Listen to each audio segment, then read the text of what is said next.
Council is proposing $750 million World Bank-backed program for subnationals starting next year.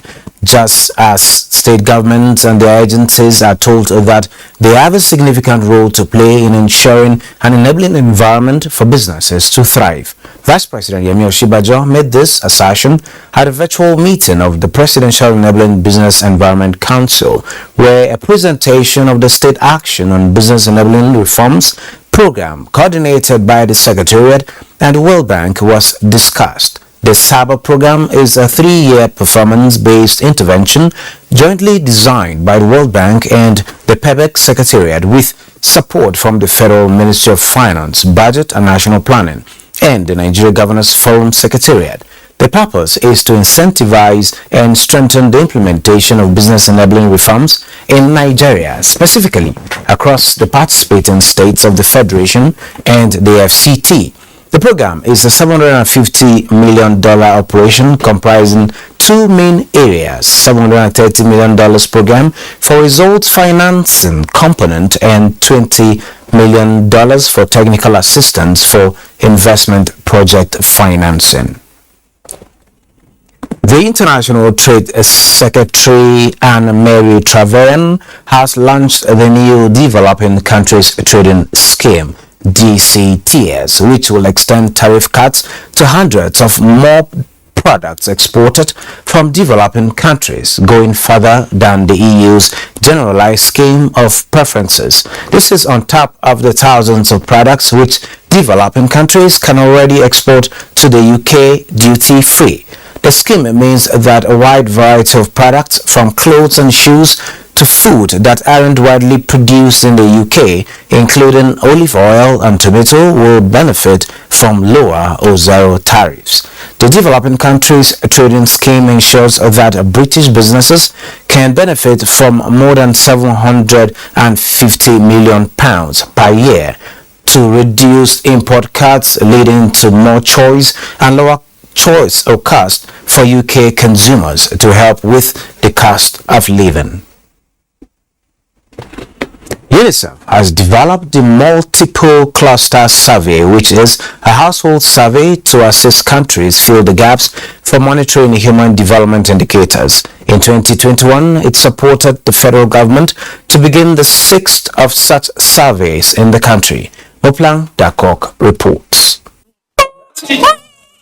57% of children in Nigeria have now been immunized, as against the initial 33%, and 6 out of 10 children now have their births registered. These and more data make up the newly launched 2021 Multiple Indicator Cluster Survey and the National Immunization Coverage Survey Report. Two important reports for the country, released by the National Bureau of Statistics and launched by the Minister of Finance, who represented the Vice President.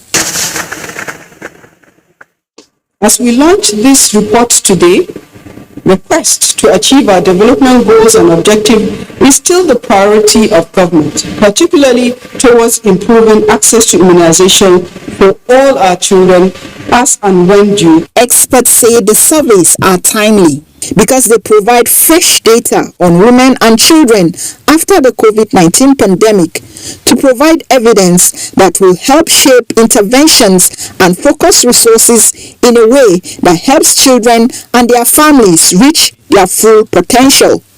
Focuses on issues such as health, education, child protection, water and sanitation, among others. The survey also serves as a major source of data for assessing the implementation of the Sustainable Development Goals (SDG). Data is the lifeblood of all our developmental efforts. Hence, the contents of this survey will help us not just to see challenges, but to help solve those problems. The two surveys are expected to lead to the review of policies that will affect social inclusion and livelihood of Nigerians, especially women and children. In Abuja, Moplang Dakok. The federal government says its commitment to ensuring farmers have the appropriate incentives to guarantee continued participation in the farming business is unwavering. Minister of Industry, Trade and Investment, Niyi Adebayo, stated this at the inauguration of a 15-man technical committee for the implementation of the ban on foreigners purchasing agri-commodities from farm gates. The report. On the 10th of March, the Federal Executive Council approved a memo banning foreigners or their agents from purchasing agricultural commodities at farm gates across the country. In matching words with action, the Minister of Industry, Trade and Investment, Niyi Adebayo, is giving life to the recommendations contained in the memo with a matching order for implementation. Facilitate establishment of enforcement organs in the state and local governments. 5. To facilitate signing of executive order by Mr. President specifying penalties and fines for violators. Indeed, the full implementation of the PEC approval on promotion of agribusiness in Nigeria through right farm gate pricing and ban of foreigners as representatives from purchasing agricultural commodities at the farm gates will no doubt ensure that farmers get commensurate value for their harvest. The committee is also expected to liaise with state governments for the establishment of commodity aggregation centers for export in strategic locations across the country. Business Express continues after this message. Enterprises Development Agency of Nigeria, SMEDA, is a one-stop shop for micro, small, and medium enterprises in Nigeria. Established by an Act of Parliament in 2003, SMEDA has over the years supported and empowered MSMEs to start business and stand on their own. Our core mandates include initiating and articulating policy ideas for small and medium enterprises growth and development, promoting and facilitating development programs for MSMEs, and providing support services to accelerate the development and modernization of MSMEs operations. Come to SMEDA today and start a small business. Think big, start small. For further information, please visit our website www.smedan.gov.ng or our social media handles. You can also visit any of our state offices nationwide. You're still watching Business Express on the network service of the NTA, and now to the conversation of the day. The recent energy crisis, inflation, high cost of fertilizer, and exchange rates, among other factors, has continued to affect cost of living around the world, and Nigeria is not an exception. Our discussion segment will focus on the cost of living crisis and how to remedy it. And joining me is a financial analyst, Abdul Mumin Ali. You're welcome to Business Express. Yeah, thank you very much. Well, high cost of living in general and recent inflation rates is taking us to 90. Microcosm. I mean, we are not in a cocoon. We are part of a wider body, right? Which is a body of nations. And so we are affected by what happens in other spheres of the world.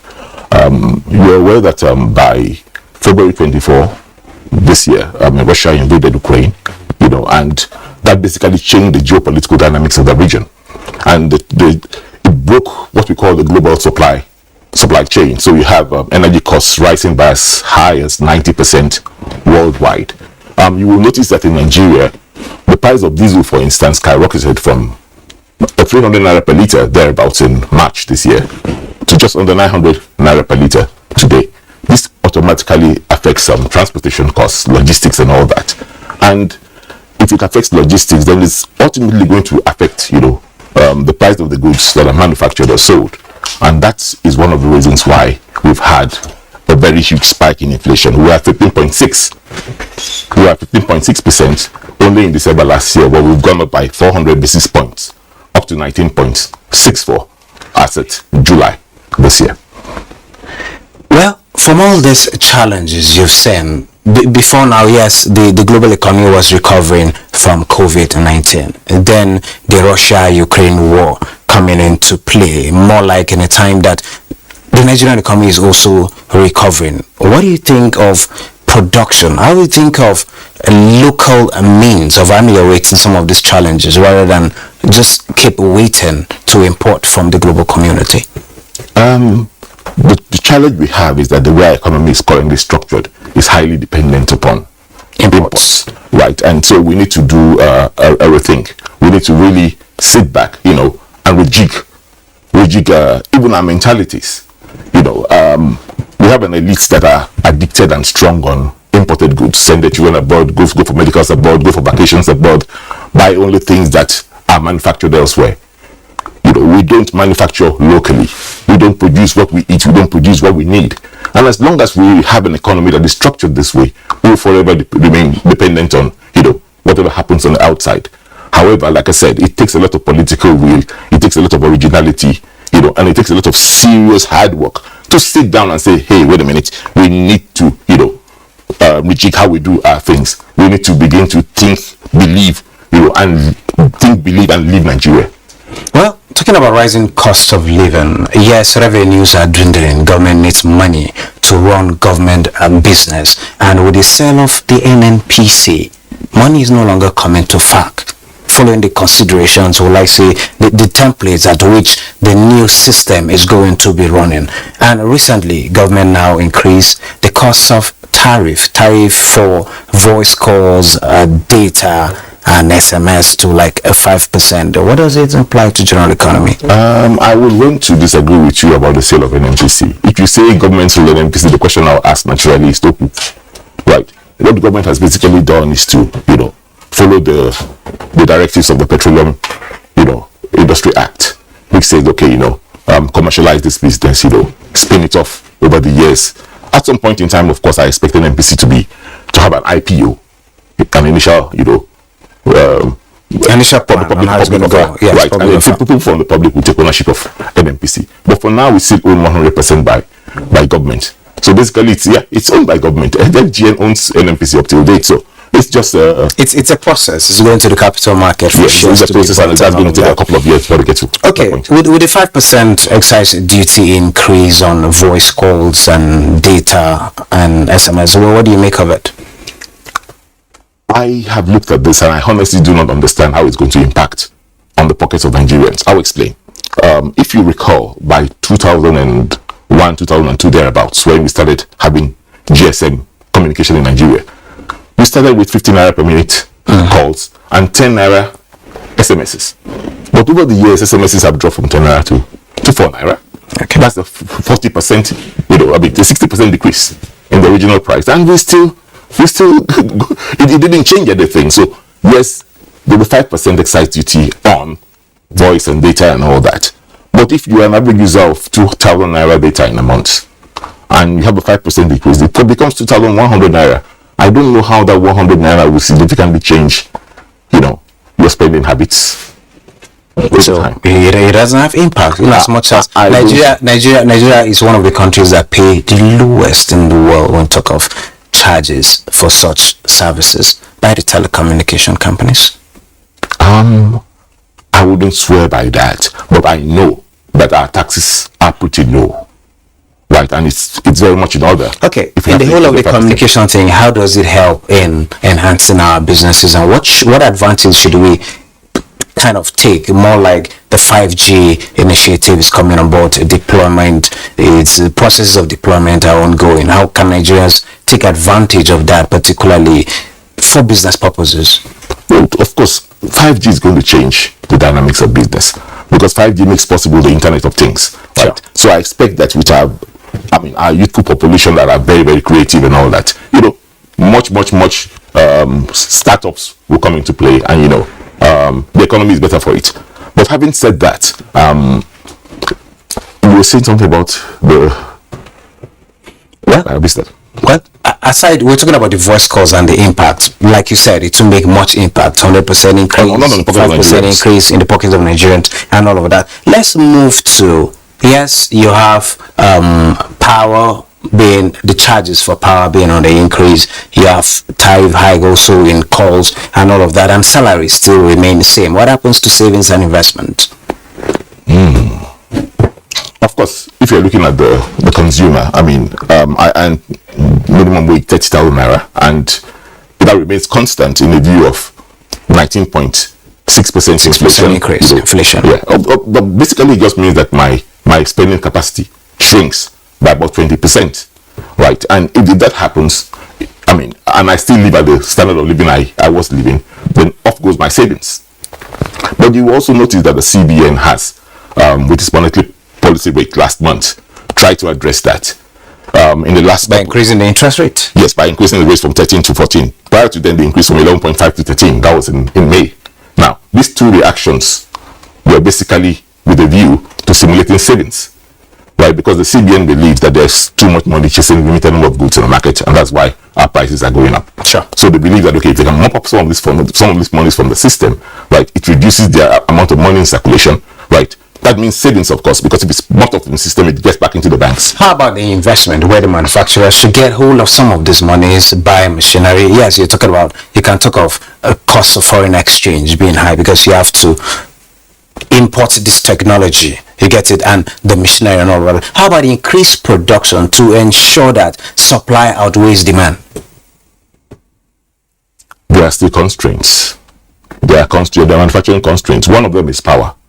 Today in Nigeria, for instance, the manufacturer is at the mercy of whichever disco, services him. So he doesn't rely on the disco. Instead, he relies on backup power, which is becomes his main source of power, which is the diesel, right? And the cost of production and the cost of diesel has gone up from 300 to over 800 within 5 months. These are the challenges that the manufacturer faces, and because of those challenges, if you are talking about him increasing his production capacity, it's a challenge, it's a nightmare. So what's the way out? Like I said, alternative power sources? That comes expensive. How about a one-off investment? In recent times, you will notice something with the discos, which I expect will, be ongoing.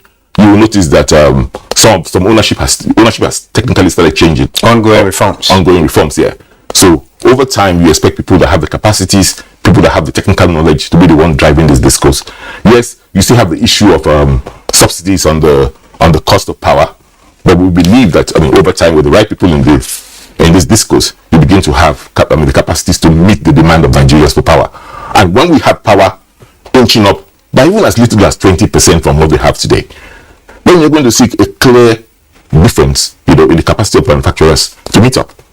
I also think that, to answer your earlier question, how do we address, production? I think we should begin to think of creating, industrial zones where you have 24/7 power made available for manufacturers, so they don't have to worry themselves with the supply chain of diesel and all that. If power is guaranteed in a particular location, power, water, and all the resources that manufacturing companies more like production areas. There's a hub. Yeah, they can work within that hub, and then we can get more things done. So the man that's trying to set up a textile mill, for instance, doesn't sit down and spend all his time thinking about power. Spends 40% of his resources thinking about how he's going to get power to, his mills. These are the challenges that manufacturers face, and if the government can put in place system structures that can take these problems away from the manufacturer, then you can begin to talk about increasing capacity and production.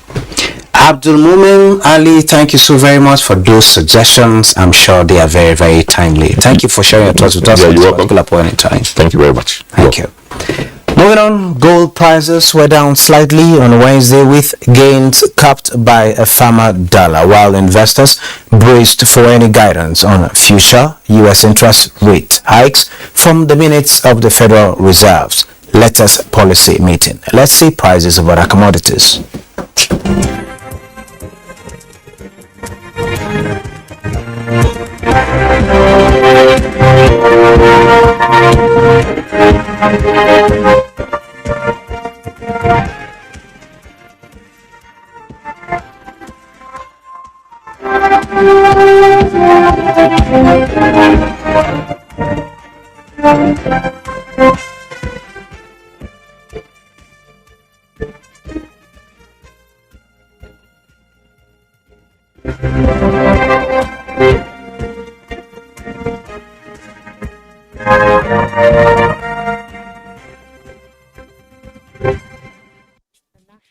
The equities market in Nigeria closed on a negative note in midweek trade. The NGX All Share Index depreciated to 49,691.17 basis points on Wednesday. 128 million shares exchange hands by investors on the floor of the exchange, valued at 4.124 billion naira in 3,492 deals. FBNH, Zenith Bank and UBA were the top trades in terms of volume. Well, let's now see global stocks update. Hello and welcome to the global market. Now, European market pulled back this Wednesday after a rally on Wall Street, having struggled to build positive momentum so far this week. DAX dipped 0.52%, S&P 500 0.26%, and CAC 40 of France also depreciated 0.25%. Stock futures in the US were lower as a rally that has propelled equity prices higher since mid-June appeared poised for a respite. Futures tied to the Dow Jones Industrial Average dipped 0.28%, S&P 500 0.42%, and Nasdaq Composite also depreciated 0.51%. In Asia, the Shanghai Composite closed higher by 0.45% at 3,292.53. The Hang Seng Index topped 0.46% at 19,922.45, and the Nikkei also rose 1.23% across 29,222.77. It was mixed trading session for African markets, with Tunisia's Tunidex and Morocco's Free Float Index posting gains. Ghana's GSA Composite was marginally positive.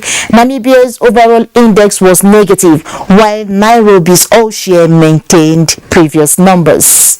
That's the global market report. I am Boss Sede Abel.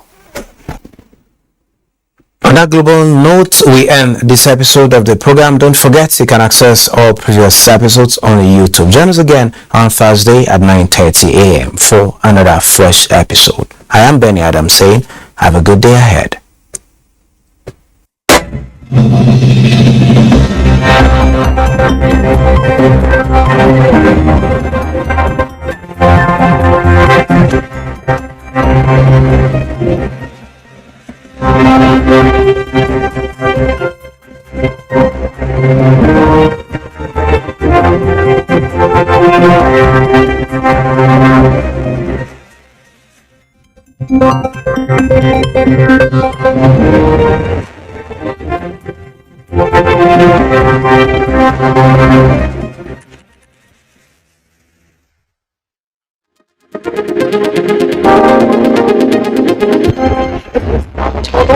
It's a mustard seed. Then nurture it, water it, grow it into that tree in your rainforest.